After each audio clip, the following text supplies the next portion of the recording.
the good life lets you hide all the sadness you feel. You won't. Hey everybody, welcome back to my kitchen. Today we are going to make homemade ravioli with ricotta filling. Oh my god, molto yum, yes? So I laid out all the ingredients here. It gets a little confusing, but I want to show you how to make homemade pasta dough, which I did a video on that a little while back. Some of the emails I've been getting have been asking me to, hey, can you make the pasta dough like in the old fashioned in the well rather than making the food processor? So absolutely, so I'm going to certainly honor those. But we've got a great filling today. We're going to do ricotta filling. So I just want to go over that with you, and I got everything laid out today. So what we have here is about 2 cups-ish. So say 2 cups of ricotta filling, and maybe about 2 or 3 hours before you start, you are going to let it strain. So you just want to get that moisture out there. That way the inside of the ravioli doesn't get too mushy or certainly leak, okay? We got about a ½ cup Parmesan, freshly ground Parmesan cheese. We've got 2 egg yolks. Now the egg whites you're going to keep because you're going to make an egg white bath. And what you're going to do is use a brush, and that'll help seal the ravioli. So we're going to keep this, but I'm just going to put this off to the side, okay? And then we're going to put some nutmeg. Ooh, I love nutmeg. You know, a lot of times I talk about nutmeg, and a lot of people say they don't like it, or there's a reluctance to use it. It's used often in Italian dishes, often used with cheeses. And remember, you want to use enough nutmeg, just enough, I should say, so that it brings out the flavor in the cheese. You're not looking to overpower it. You're not actually looking to say, wow, it tastes like nutmeg. You're looking to enhance the flavor of the cheese. That's why nutmeg is often used. You'll see it in Italian dishes with cheeses. So what I basically did here, as I said, is I drained it. So we're going to make the inside first. Then we're going to set that aside, and then we're going to make the dough. All right, so I got a bowl here. I'm going to take the ricotta, which has been draining maybe 3 hours. I left it out. I didn't refrigerate it, knowing that I was going to use it. Okay, I'm going to set that aside in my sink. Real easy, right? I'm going to put a ½ cup of Parmesan. I'm going to put the egg yolks in there. If you guys remember, I always like to mix the egg yolks first, or eggs for that matter, which I'm going to do in a minute. You want to mix the egg yolks first. I used to make these with my grandmother all the time, so awesome. And she had the fun little tool, and I'm going to show you. And then you're going to take the nutmeg, and you're just going to sprinkle that across. And when you put it in a dish, just always spread everything out as much as you can. We're going to put a pinch of salt. There's a little bit of salt in the ricotta. I tasted it before. It wasn't what I would call salty, if you will, so it needs a little bit of salt. I'm going to put just a couple of cracks of black pepper, and I'm going to put a splash of olive oil, maybe 2 tablespoons of olive oil. How awesome is that, right? And then what I'm going to do here is all I'm going to do is mix it. So let me grab myself a spoon, and you're just going to stir it right up. And the egg will give it a flavor, and it'll certainly give it a look at those beautiful colors, right? The egg's going to give it a flavor, and often an egg, in a lot of the cooking, it'll seize it up. It'll give it a foundation, so that when it cooks or when it heats, it'll stay in its little pocket. And it's drier. It's not a wet mix. We dried the cheese, right? So, oh my God, that smells so good. And that's nice and simple. How simple is that? It's nice and easy. And I'm going to mix it really good. And what's nice, and another reason to mix it ahead of time, is you want all the flavors to marinate here for a few minutes, right? And it's all about room temperature. So I'm not taking something really cold. I'm going to stir it up really good. And one of the benefits you have of being the cook is you get to taste. So let's see.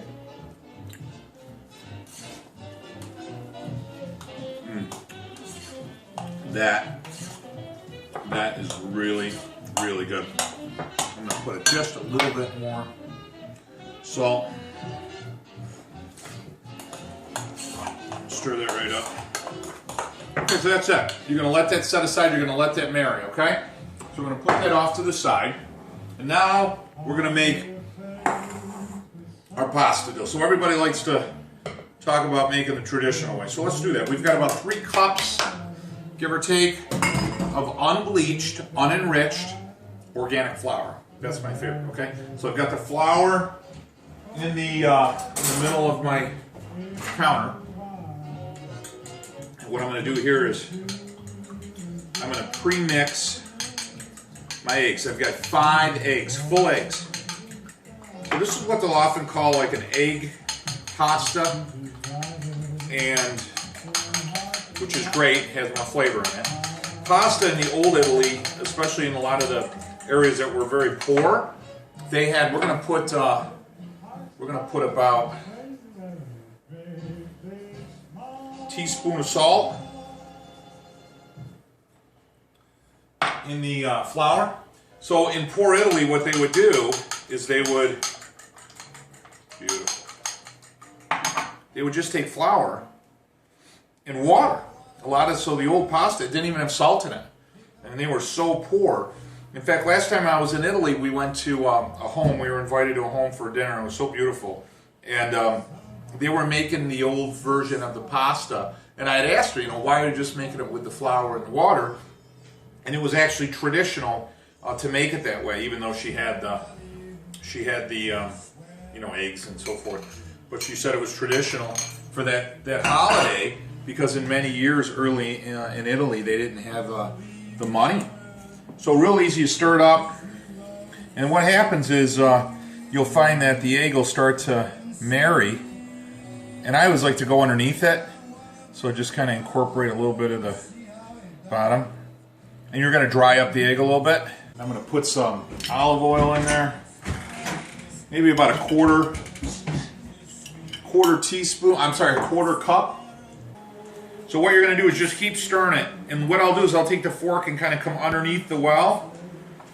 And I know it looks like a mess, and it doesn't look like it's going to be anything, but trust me, it will. It's going to be awesome. And there's nothing better than making pasta, Joe, with the sounds of Tony Bennett. So got a little Frank Sinatra, Pandora going. So just keep going with it. And it's always fun. I used to do this when I was a kid all the time. And my father still makes raviolis all the time. And he still does the well, so he does it for the fun of it. Like I said, I'm a fan of the food processor because it's faster. A lot of times I got 500 other things I'm doing, so. But I will honor the requests of my emails and viewers. So remember, get one of these baker's knives. They're awesome. And what are you going to do is you're going to get that flavor of that egg, the salt, the olive oil, and that nice flour that we have. So you want a nice fine flour. Some of the flour pasta mixes will have like a 20 to 30% semolina flour, which is great. There's no problem with that. But with ravioli, it's not as traditional to use the semolina. So now what I'm going to do is I'm going to start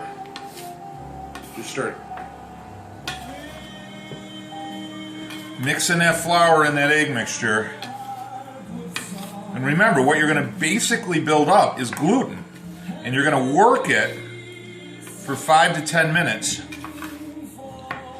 And what will happen is the gluten will build up like strands of gluten, like rubber bands in there, and it becomes elastic. It's so cool.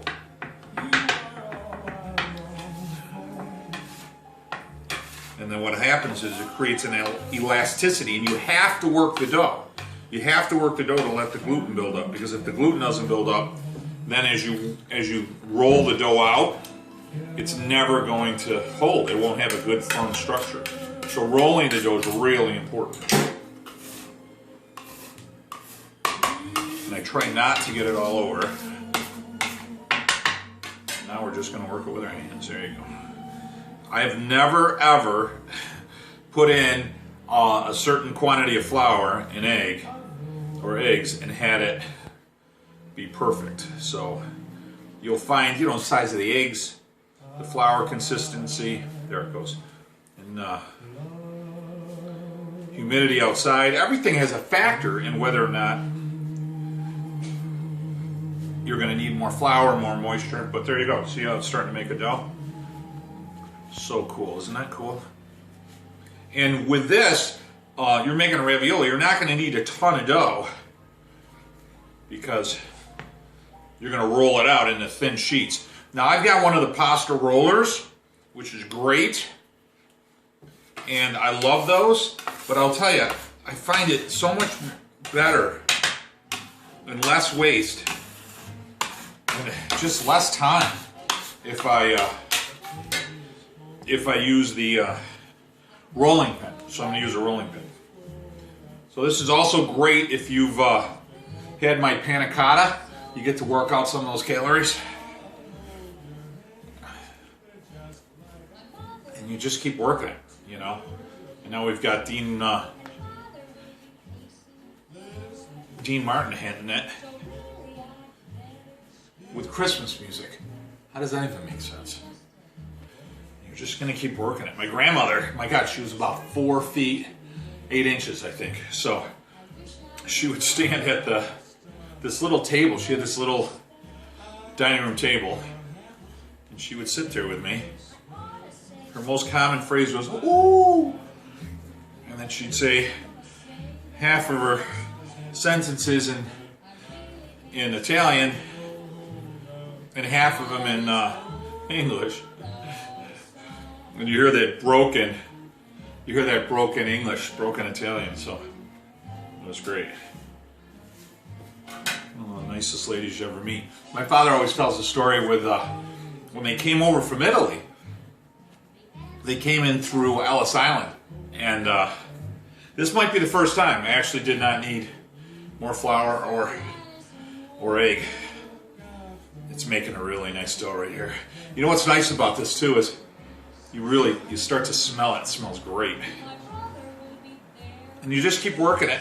And what'll happen is it'll get tough to work after about 5 or 6 minutes, and then you let it rest. And then what it does is all those rubber bands of gluten, if you will, that elastin that's kind of developing there, they relax. And then what you'll do is you'll work it a little bit more again, and it'll be easier to work.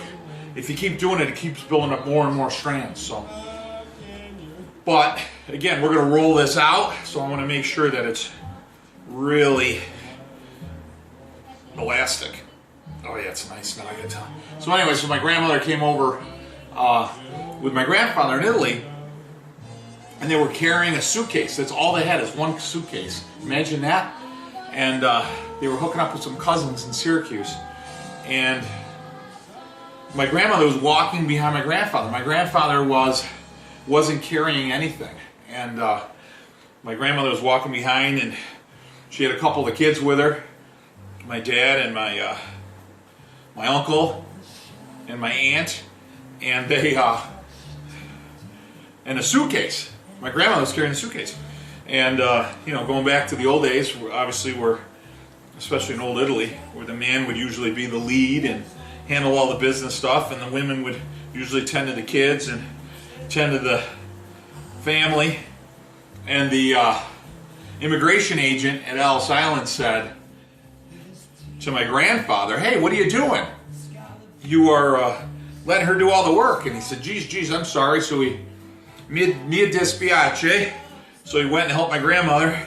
And my grandmother said to the immigration officer, "I think I'm going to like America." So kind of a funny story that I heard my grandmother tell, and my father repeats once in a while. So things are different here for sure. So that's beautiful. See how nice and stretchy that is? Like a Play-Doh, like a really good spongy Play-Doh.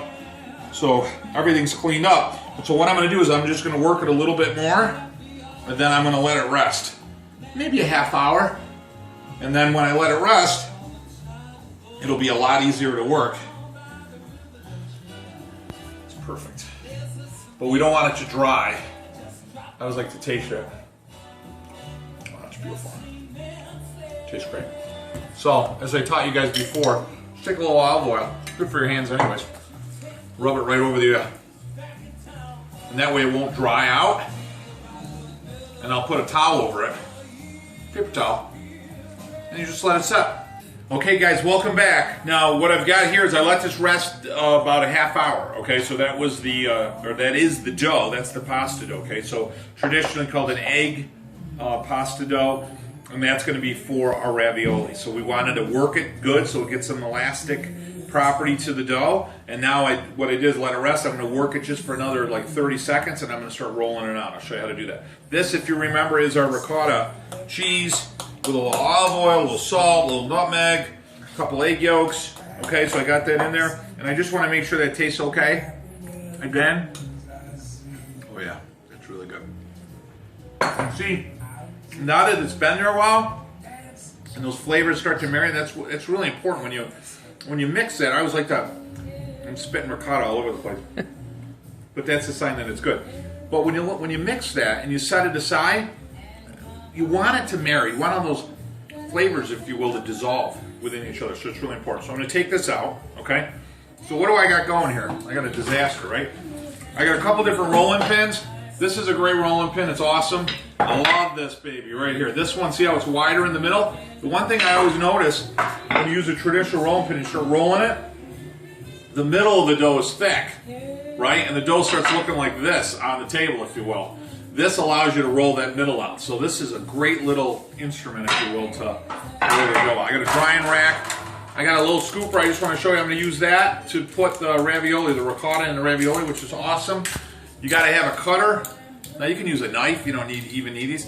And you don't even need that. But that gives you that nice traditional little fun kind of waffle edge there, which is really cool. And then we're going to want a little brush to wipe our egg wash on the pasta so that you can flip it over and seal it. Okay, so there we go. Now I've got a ravioli board where you can put it and scoop it and roll it over the top. Those are great too, but a lot of people don't have those, so I wanted to kind of show you just a really easy way to make it. And we shouldn't even need there you go. See that? Look at that. Perfect. So I'm going to incorporate a little bit of that oil on the outside in. And that's hard, and that's good. That's what I want. I want a nice, dense, elastic dough. Work that puppy. And it smells great. It smells just beautiful. So, we're not looking for machine-made raviolis. You can go to the store and buy machine-made raviolis. These aren't going to all be the perfect size, but they're cute, and they look good. And when you make them by yourself, they always taste better, You know what's in them. Everything's fresh, and you put love in them. You can't put love in something you buy at a store, but you can put love into it. I don't know if you guys feel that or not, but I'm putting a lot of love in this dough right now. So, okay, so we're good. So there it is. There's my dough. It's nice and hard. It's elastic. I'm going to roll it out as I always do in a little bit of a roll here, and then I'm just going to take that right there. Put that off to the side, right? And that's going to be our first piece of pasta. So I'm just going to take a little bit of flour because we're going to need it now. Okay? And I'm going to take my roller here. And ideally what you want is you want to make it long. Okay? Because what we're going to do is make it long and wide, and we're going to flip it over. That's the easiest way to make it. So typically, homemade raviolis by hand, without a machine, without the roller, you're going to notice they're going to have one edge that's sealed and 3 edges that are cut. So I'll show you how that looks in a minute here. You just work it. See how nice and elastic it is? You got to make sure that it's thin. You don't want to make the pasta too thick, because what happens is the pasta is going to get a little bigger. It's going to absorb some of that. It's going to absorb some of the water, right? And but don't worry about it, because I'll tell you, you got a great dough here, and it can handle it, right? So we're just going to work it that way. Now we want to widen it up a little bit. There you go. Take this guy right now. Watch. Oh, look at that. It's one of the greatest little rollers. See, and it gives you that little ability, or it gives you that ability. See right there, see how that edge isn't even? It gives you that. This is a French invention, which I can't believe. It must have been invented in Italy first. and somebody from France copied it. But see, you can get those little spots that maybe aren't. See how you can work the corner right there? It's unbelievable. It's one of the best rolling pins. And you're still gonna need a traditional rolling pin, but right? So now I got that going. And let me tell you, making them like this, it's more work. I'll give you that. But let me tell you this, it's more love. It's more fun. You get a couple of loved ones in the kitchen. They'll usually last about 5 minutes. And just roll it right out. Now I know why my grandmother was so strong. Little lady, but man, look at that. See? And it's got that nice elastic property to it, right? Look at that. That's not going anywhere. And that's still a little bit on the thick side. So I'm going to take my fun one here. My French man rolling pin. Pepe Le Pew. And just work it out. Right? And I love this, like I said, because you can, well, you know what, that area's a little thick. That area's not coming in. So you can roll it. And see how it comes back? Look at how it springs back. See how the dough springs back? So you've got a nice amount. The dough is perfect. I mean, you could not ask for a better dough. I don't know who made it. Oh wait, I did. That's why it's. I forgot. So. Okay, so there you go. That's it, right? So that's nice and thin. It's underneath, and it's perfect, right? So I'm gonna make one set of raviolis for us, okay? And then we'll go from there. What I'm gonna show you is you want to do an egg wash. Now your egg wash, if you remember, we had 2 egg whites left from the 2 eggs we put in the ricotta mixture. You're going to want to thin it, and you'll never use all this, but okay. All you want is a little water, a little egg, get the little bubbles off of there. Okay, that's perfect. All right, that's going to be our mixture. That's going to act as a glue. Now, I watch some people and they kind of space it out across. I don't. I'm not saying that's wrong. I know that right down in the middle here, right? You got a mental line. Right down the middle is going to be, one half's going to be the ravioli, the other half is going to be the top, right? So you're going to go like this. You're going to flip it over, okay? So if I already know that, then to make life really easy, I just take the egg wash and I put it over this half, right? That's it. That's it. Okay. And then we're going to take this out of here. Did I taste that yet? Oh, I'm telling you. Love it. Okay. No, we don't want a full one. Okay. So you're going to take about maybe half. Okay. There you go. What, 1.5, right? How do you know how far? Well, you got to space it out so you got a little bit of pasta, right? So you got about 1 inch, maybe a touch more. And again, you're not trying to make them look machine made, right? So, and you don't need one of these. You can take 2 spoons, and you can do 2 spoons. And sometimes it becomes a little bit of a contest if you can I squeeze one more there? I'm going to try. So, remember the dough is very forgiving, so right? That's perfect, right? There you go. So then I'm going to take this, right? And I'm going to pull it across. Whoop, I have a little problem on that one. Hold on. I can fix that. This is the fun part. You don't want it all to go perfect, right? This is live TV, so I got to pull that one across. But I don't want to waste the dough, right? So, and then you'll find once you stick it down, she's going to stick, let me tell you. Okay?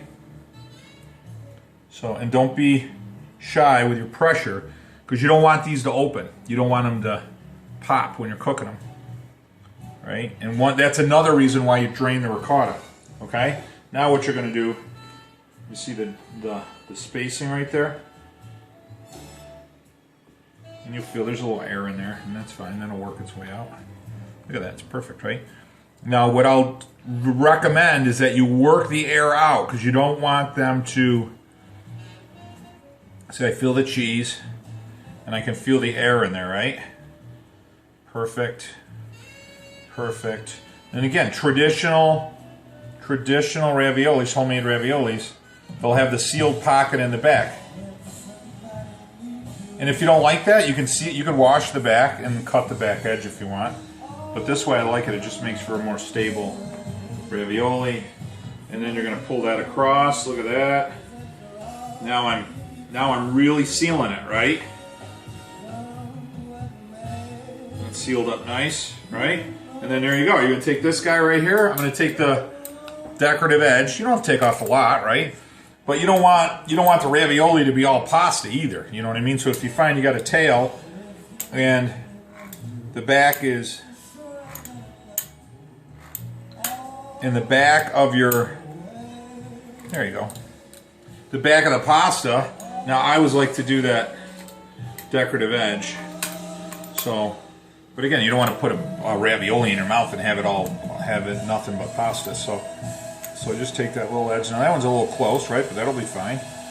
And there you go. And again, they're not huge, right? And you're going to be able to put essentially two bites is traditionally what a ravioli is. Next time what I'll do when I meet with you guys is I'll make fried ravioli. So you take these and you deep fry them. Oh my God, unbelievable. So you're going to space them on the rack, right? And they're all sealed. If you get one that doesn't seem sealed really well, again, you could take a knife, you could take a fork. I try not to do the fork because then it leaves impressions in the dough, and I don't like that. So, okay, and there you go. So you got to remember, you got dough all along the back, dough all along the front, the back side, so you don't want to put a huge rim of dough around it because there's already a lot of dough. And that's it. So I'm going to keep going ahead and making these puppies. It's going to take me probably about 3.5, 4 weeks to finish this tray, and then Trey sent the money. So then what I'm going to do is I'll finish this up, and I'm going to let them dry. I want them to harden just a little bit. I want the dough to get a little bit harder. Hey guys, welcome back. It's been 3.5 weeks. Trey sent the money. No, I'm just kidding. But we've got a full sheet here and a little extra on parchment paper. So I just want to show you how beautiful these are. There's some flour on them. Like I said, traditionally you'll see one back end will be the fold over, and then you'll have a nice decorative edge on the side. They're going to dry just a little. They won't get really hard, but they'll start to firm up a little bit, which is beautiful. And then you're always going to take any extra with the parchment paper and just set it right on top if you have to. And that's just so beautiful. They're beautiful and they smell, the dough and the ricotta and the nutmeg and the olive oil and the salt. I mean, that's Italy. That's the way you do it. That's the way my grandmother used to do it. And it just gives you that nice homemade little bite-sized ravioli. You're going to get maybe 2 bites, maybe 3, depending on who it is, out of each one of those. Absolutely beautiful. And I want to thank you guys for giving me a little time in your life to share a little bit of my life with you and some history with you and some traditions from my family and my grandmother Caroline. Thank you guys so much. Thanks for joining me in Cooking Italian with Joe. I will talk to you guys next week. Don't forget, when you sit down with these, set a nice bowl, put some sauce, which we're going to make right now. Tell the kids to shut their cell phones off, turn the TV off, spend some time, because family really is the soul of life. Enjoy, guys. Talk to you next time.